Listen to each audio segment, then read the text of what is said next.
So thank you all very much for joining us tonight on this cold, dark, and kind of rainy night. Really appreciate you joining us, and I'm going to give you a little bit of lay of the land. First, my name is Alan Black, and I am the Director of Operations at Harris County Flood Control District. So, again, a little bit of a lay of the land. I'm first going to talk a little bit about Harris County Flood Control District, who we are, what we do. I'll then turn it over to our project team to talk about two projects in particular that we've been working on in the South Mayde Creek watershed, which is a part of the Attucks Reservoir watershed. These two projects are two of many projects planned, not just in this watershed, but countywide. So bear that in mind, that many of our projects complement each other, and when you look at the big picture, what flood control really wants to do in this watershed, this is a part of that, a part of a bigger plan. But these are the two projects that we've recently completed some studies on, and we're ready to take that next step after seeking some input from the public. I think this is a clicker, right? Oh, there it is. Sorry about that. I was standing up here for a while, and I never got around to getting the clicker in my hand. So, you know who I am. We're going to talk about Harris County Flood Control District. So, the Harris County Flood Control District is what's called a special purpose district. We were created in 1937 by the state legislature as primarily to be the partner with the United States Army Corps of Engineers. Our mission has since grown to where now today we own and operate and maintain more than 2,500 miles of channel countywide. We have a board of directors. It's our Harris County Commissioners Court. Interestingly enough, we're actually a separate entity from Harris County, but we share that same board of directors, so we work very, very closely with them. Our mission is pretty straightforward. That is to provide flood damage reduction projects that work with appropriate regard for community and natural values. And we do that primarily by widening and deepening channels and building stormwater detention basins to try and get that flood water, hold that, and keep that from getting into people's homes. We have 23 major watersheds across the county, one of which is the Attucks Reservoir watershed. And that's highlighted here, and that's where these two projects reside, so to speak. As I mentioned, our projects are primarily focused on widening and deepening channels and building stormwater detention basins. But we're not the only folks who own and operate facilities that drain water. And so this exhibit is intended to try and show that shared jurisdiction. So there's a neighborhood over on the left, and this might be a much older neighborhood that was built a long time ago when we had a different understanding of floods than we do today. Now we have a better understanding of how hard it comes down. Well, back then, many of the pipes that were put in for the storm sewers for that neighborhood may have been too small by today's standards. So whoever owns and maintains those streets and storm sewers might come to us and say, we'd really like to make the pipes bigger to get the water out of the neighborhood faster. The reason being is that there's actually two different types of flooding that happen in Harris County. There's local neighborhood flooding where the rain comes down so fast it just can't get into the channels fast enough. It backs up and gets into people's houses. But there's also what's called riverine flooding. That's where the water gets into the channel finally, but there's so much of it that it gets out of its banks and gets into people's homes that way. So what I'm trying to show here is those both types. You have flooding on the left in a neighborhood. The way to alleviate that is to increase the pipe sizes. But in our county, we're not allowed to transfer risk. We're not allowed to push the flood to somebody else. So while the pipes from the neighborhood might be made bigger to get the water out of the neighborhood faster, we have to capture that water to make sure it doesn't cause somebody else to flood that didn't flood before. And so that's why we build those stormwater detention basins like we show here. The neat thing about those stormwater detention basins is that they can serve three different purposes. They capture water coming from a neighborhood. They can also pull water off of our channels. When the water comes up from the channels so much, instead of getting into people's homes, it flows into the basin. But the third unique purpose is that there's recreational opportunities. Now, where flood control doesn't and can't build recreation, we routinely work with sponsors such as Harris County Precinct 3 or a MUD or the city of Houston if we happen to be in that area, and to say, hey, look, we're going to build this green space for a detention basin, but 9 times out of 10, most of the year, it's going to be dry. Do you want to do something? Maybe put a ballpark in the bottom or put some trails around the top of it. And so that's where we get this idea of shared jurisdiction. So that brings us to the projects that we developed through what I like to call our summer roadshow last year. One of those meetings was actually right here in this facility. I hope that some of y'all had the opportunity to join us in that. And what came out of that was a list of 237 projects that we included on our $2.5 billion bond election. The promise to the voters is that we would take that $2.5 billion and do our best to leverage federal opportunities to build as much as $5 billion worth of projects. But what I'd like to point out, and this is where I like to indicate some of the proof in the pudding, why we're out here talking with y'all tonight, is that you'll see that 38 of those projects out of 237 were a direct result of the community input. These were ideas from the community that said, we think y'all should look at this, and we said, you're right, we should. And so we added that to the list. So the promise to the voters, again, $2.5 billion, trying to yield maybe as much as $5 billion worth of projects. Well, how does that happen? The federal government doesn't come to us and say, here's a big fat check, go do good work. Instead, they fill up lots of different programs, different pots of money that flood control then has to go out and apply for, compete for, advocate for, fight for in some cases. And this is intended to show what a lot of those programs are. I'm not going to go into much detail. I've already exposed my staff to an hour and a half's dissertation on what it takes to go through these programs. Instead, you guys look really nice. We'll move on to the next slide. Right after I at least highlight who those federal agencies are. These are the ones that we work with to try and access as much federal funding as we can. So over on the left is, of course, Harris County. Your property taxes pay for our $120 million a year appropriation. But then we have our great partners with the United States Army Corps of Engineers, some of which are here tonight. Again, that was one of the original purposes that Flood Control District was formed, and so we work with them, and right now our partners on a Hunting Bayou, Clear Creek, Braze Bayou, and White Oak Bayou federal programs. Those projects have been in the works now for really decades. Then we move on to the United States Department of Agriculture. Who knew? The NRCS. They're one of the primary funding partners of ours for making repairs to our channels after a disaster. After Hurricane Harvey, they are behind $80 million worth of repairs that we're making right now all across the county to our infrastructure. Yes, it's depressing to think that 2 years after the fact, we're just now getting those repair projects out, but that's an indicator of the pace at which federal funds have been known to flow.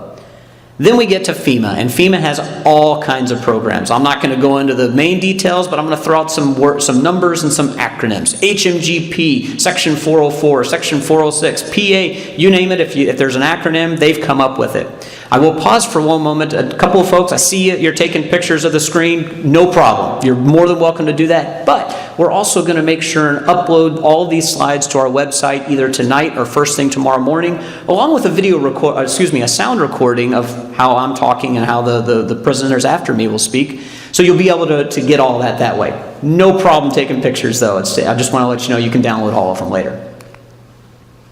So this slide is intended to illustrate the sort of feedback we received from the meeting, the summer roadshow meeting we had last year in the Attucks Reservoir Watershed. So it's categorized to help understand some of the feedback we received from y'all. There was approximately 23% that were interested in what's going on with other jurisdictions, what can we do with recreation. There were 20% that were interested in channel maintenance, and so on. There's some interesting statistics on helping to understand what is important to the community. What's important to us, of course, is our original mission to build flood damage reduction projects that work with appropriate regard for community and natural values.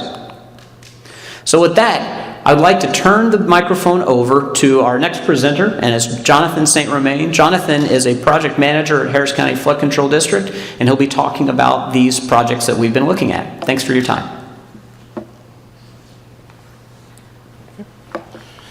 Thank you, Alan. As Alan mentioned, my name is Jonathan St. Romain. I'm the flood control project manager for these two projects we're going to go over tonight. And so we'll go over the full outline of our first project and then head into the second one. So the first project we're going to go through, it's kind of a mouthful because it's got a lot going on. It has two main components to it, channel improvements and bypass channel for South Mayde Creek.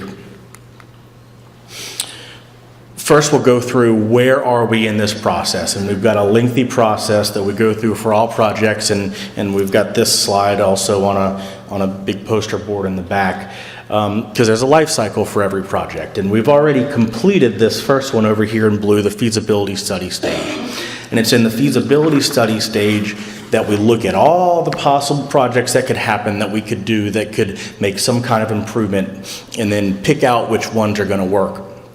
And so we've gotten through that part, and we've picked out this channel improvements and bypass channel project and said, yes, this one's going to work, so let's move forward. And our next step that we're in the middle of right now is the preliminary engineering stage, or PER, for preliminary engineering report. You'll also see that we have highlighted here this green, that's right-of-way acquisition. That's going to apply to the second project we'll talk about tonight. The first project, that's the channel improvements and bypass, we don't have that right-of-way acquisition step in there. So that's good news for that one. So PER, what is a PER? Why do we have to do this? Why do we have to do all these studies? Why can't we just get out there and dig? Well, there's a lot of details that we have to go through and figure out before we can really even enter our final design process. And so some of those steps include surveying. We've got to, in order to do our final design, we've got to get a nice detailed survey, the whole lay of the land, everything that's going on, both up on the surface for topographic survey, but also this next line here is utilities and pipelines. We've got to figure out what's in our way. Are there pipelines in the way? Utility crossings, who owns them? What are those constraints? Geotechnical, what's underneath the surface? We need a detailed geotechnical investigation so that when we dig, we know what we're going to run into. When we go into final design, what can our slopes be? What's going to happen with sand or silt or clay, and how does that impact our final design? Environmental, lots of environmental concerns on this, and we'll get into that a little bit later, but there's federal law, and we have to follow federal law when it comes to not only wetlands but also stream bottoms. And so there's extensive environmental studies that we do as part of this PER phase. And then maybe even kind of the meat of all this is our hydraulics and hydrologic modeling that we do. So we take all this information and we build these, we call them H&H models, hydraulics and hydrology. We build these models, build these channels, existing and proposed, and see what they do, see how they benefit the community, see what kind of benefits, water surface elevation reductions we can get from it, and look at all the different alternatives. As you get more and more into the details of these things, you've got to run these models because you find out there's lots of different ways to do things, and you want to do the best, or you want to come to the best conclusion and do the best option with taxpayer dollars and make sure that your facility that you're building is going to be the most efficient. So where are we? A little bit of a lay of the land and some existing conditions. So for our South Mayde Creek channel improvements and bypass channel, we can kind of point to some features here. Right through the middle, we have greenhouse road. Did this cut off?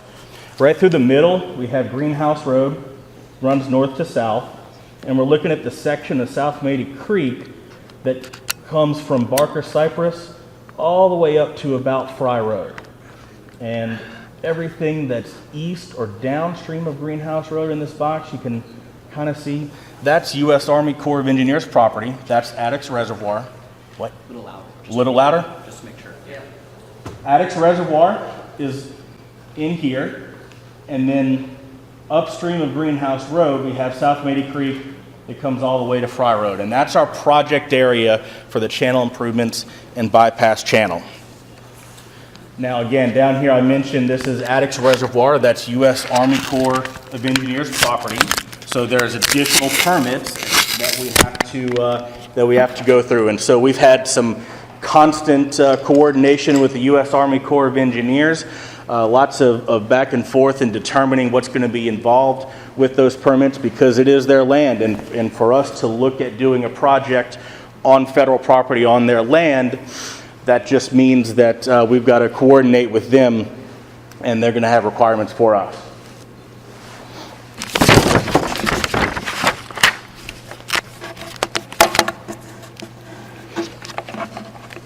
So we know a little bit about the existing conditions in this area. We know we've had home flooding from recent storms. Other issues as well as that main issue is mobility. We know that oftentimes, even if homes aren't flooded, we have some mobility issues with some of our intense storm events. And then another condition that we run into is some sedimentation that we know is happening downstream of this area. And so we'll talk about that a little later. So what is this project? What are we looking at doing? The overview here shows you that upstream, so we'll get to your lay of the land again, Greenhouse Road right here in the middle. To the west, or upstream of Greenhouse Road along the creek, that's where we're looking at doing channel improvements. And next slide, we'll go into a little more detail about that. The bypass channel, we're looking at taking downstream from Greenhouse Road, downstream or east, into the Attucks Reservoir. And then kind of a third or side component that's been added in is sedimentation. There we go. Thank you. Then the third component that we have that's kind of a new component after some coordination with the Corps is sedimentation basins that we're looking at putting in this area.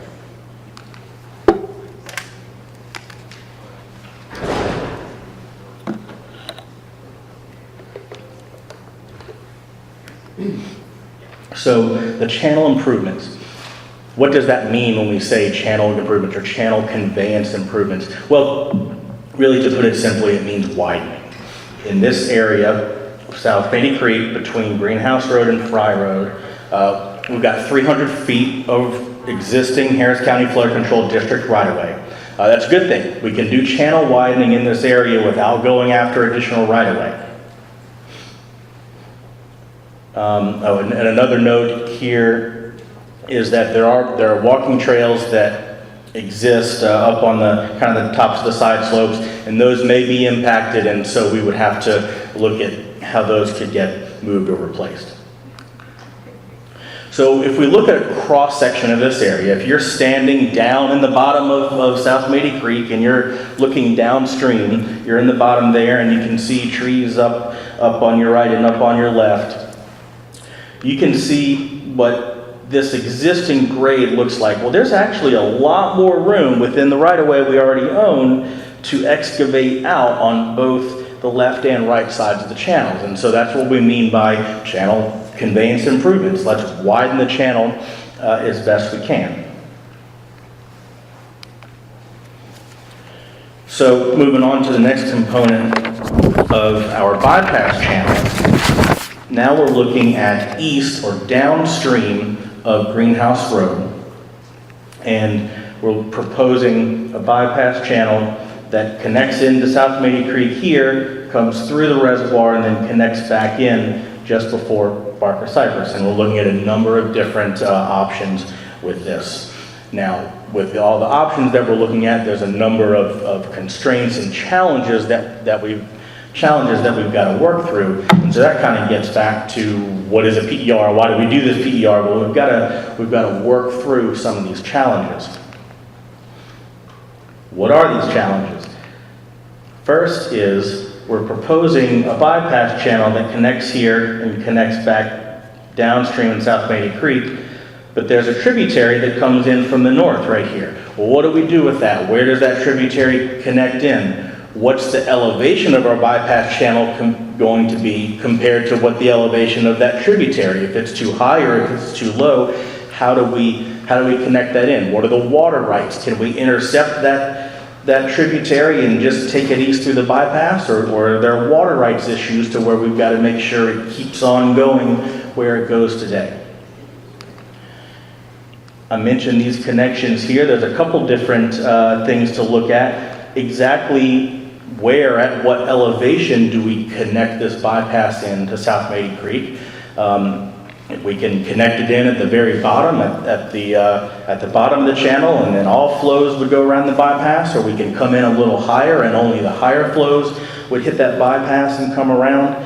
There's also considerable environmental issues with those options, as there's lots of rules regarding stream beds and impacting those stream beds from an environmental standpoint.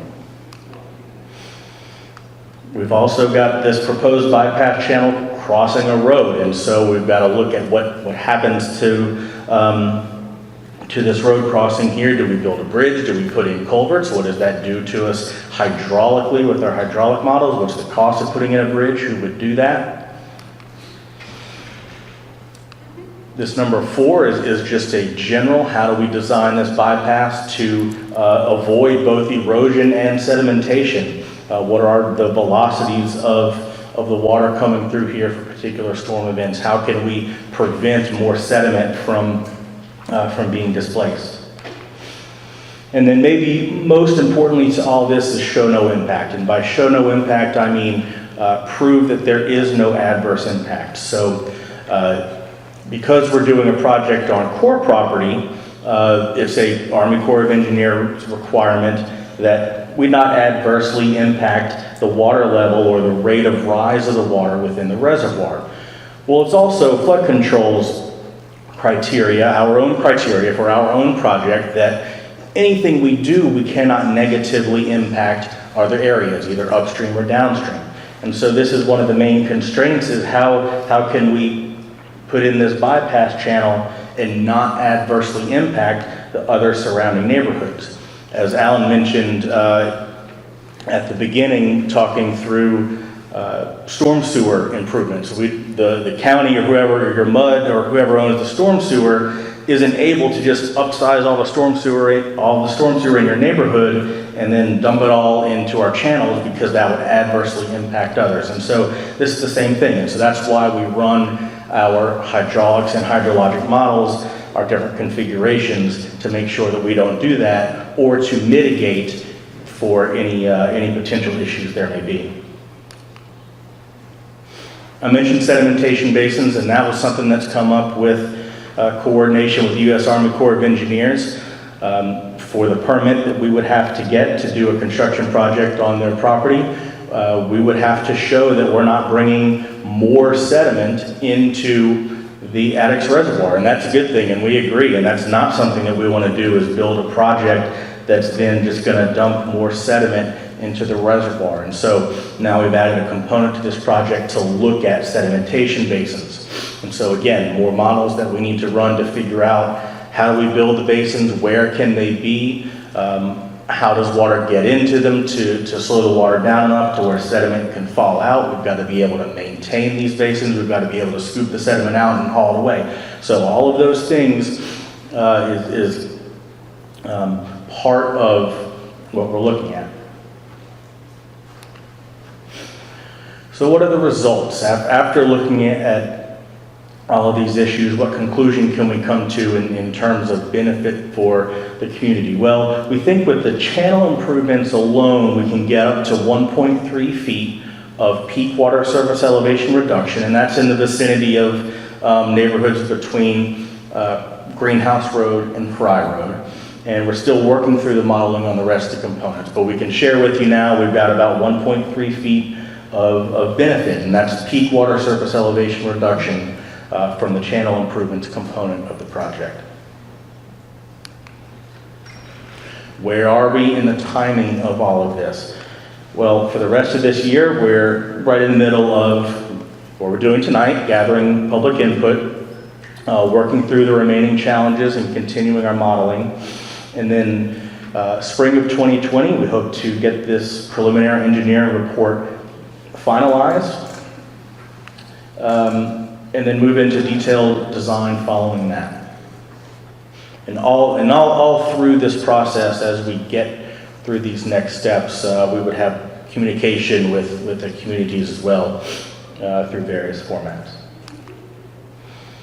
So I mentioned at the beginning, we've got 2 projects that we're looking at tonight.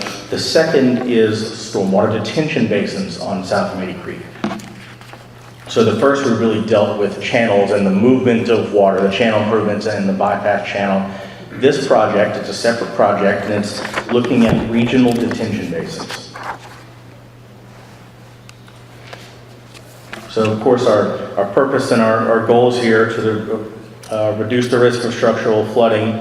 Potentially these basins could mitigate for the earlier project we just talked about, the channel improvements and bypass. We'd like to improve mobility, as I mentioned before, and in these detention basins, the aim is to temporarily store excess water. What could these basins look like? We've got a couple of different options that you'll see all over Harris County, either flood control regional basins or many municipal utility districts will have both wet and dry bottom detention basins. Got a couple of examples here where the dry bottom, you can see it's normally dry. The bottom of that basin is going to has a slope on it so the water can kind of drain out and it can be mowed and maintained. A wet bottom basin that you see here, and it's the static water level or the permanent pool is the bottom of the basin, and so that can actually be flat. And because the quote bottom of that basin is flat, we can actually get some more volume if we have a wet bottom detention basin. We can also incorporate some nice environmental features, some native plantings and things like that. Where are we looking? Well, I mentioned at the very beginning when we went over what is a PER, what steps do we have to go to. You remember that green icon was highlighted, and that's right-of-way acquisition. So we've got a nice generic oval through the region because we're looking at a couple of 60-acre or so properties that are open land right now that flood control, we do not own them right now. So we like I said, we've got this generic oval, but these two properties are in this area. And so that's where we're looking at them to be located. These two basins, as we've gone through some of the modeling, we've determined that in what will be the western basin, we can get about 404 acre feet of storage. That's stormwater storage. In the east basin, almost 600 acre feet. But what's an acre foot? We talk about acre feet a lot. Well, look at a football field, and you get 272 feet down the football field. Not quite all the way. You get into the red zone, and then you go a foot high, and then you have the 160 foot wide. That gives you 1 acre foot. And so you can kind of imagine that these basins are hundreds of acre feet, which is a good amount of storage. And you can see the gallons number here, 131 million and 188 million gallons. What are some preliminary results from looking at this? Like I said, we're at the early stages of our PER, preliminary engineering report here, but we're looking at about or another half a foot to possibly a foot of peak water surface elevation reduction from a 100-year event. Where are we in this project? Well, again, for the rest of this year, we'll continue our report and our studies and gathering public input, and then that would put us moving down into detailed design by the summer of 2020, and of course all of this is pending the right-of-way acquisition. So, after everything I've talked about, us doing preliminary engineering reports, these are projects that we have that are maybe in the future for construction. We've got a couple things, or we'll shift gears and go over a couple things that are happening right now.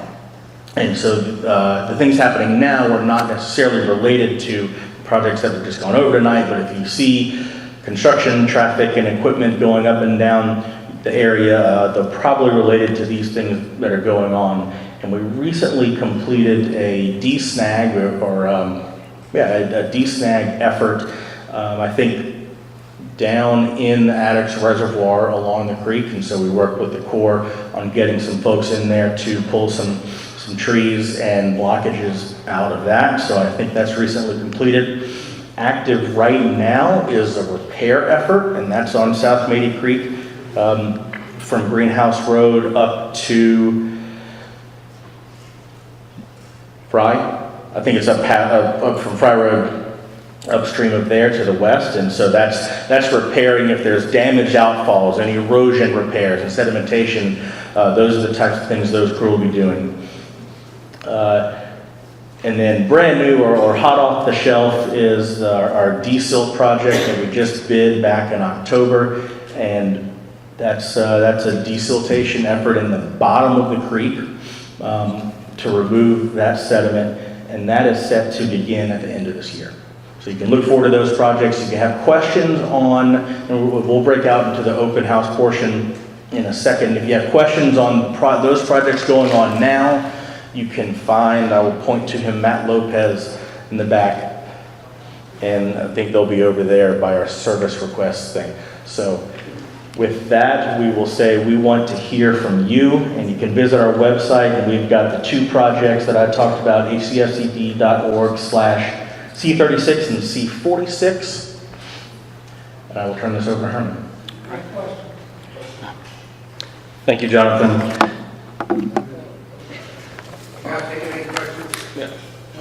No, sir. We're going to address all your questions in the back.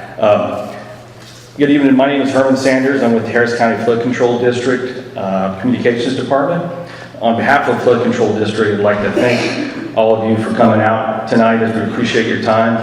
I'd also like to recognize Ms. Claudia Morales. We'd like to recognize any elected officials that come out. She's she's with the Representative Congresswoman Lizzie Fletcher. And so thank you for being here this evening. And we do know that you have questions. We want to invite you to the back of the room in just a few moments. We have our Harris County Flood Control District engineers, professionals, and consultants that are here to answer your questions to the best of our ability, and we're looking forward to seeing you and talking with you. Also want to point out that we have Harris County Engineering Department here with us this evening at this table right here, and they're here to talk to you about the subdivision drainage improvements. A lot of projects going on in the area. We also have the United States Army Corps of Engineers that are here at the next table over. They're here to talk to you about any reservoir questions you may have. We also have Harris County Project Recovery on this side. They're here to talk to you if you've had any damage from Hurricane Harvey. They want to help you out with that. We also have Harris County Flood Control District service requests over here. So if you have any issues with fallen trees or the grass is growing too high in certain areas and whatnot, you can talk to the gentleman over there. That's Dylan Epley. Lastly, I want to encourage you to please fill out the comment cards that we handed out to you when you got here. We take all of your comments to heart. We look at them, we review them, and we utilize the information to go forward in the process, in the project process. So again, we want to hear from you. Please join us in the back of the room now. We want to answer your questions. This ends the formal part of the presentation. Thank you again for all coming out this evening.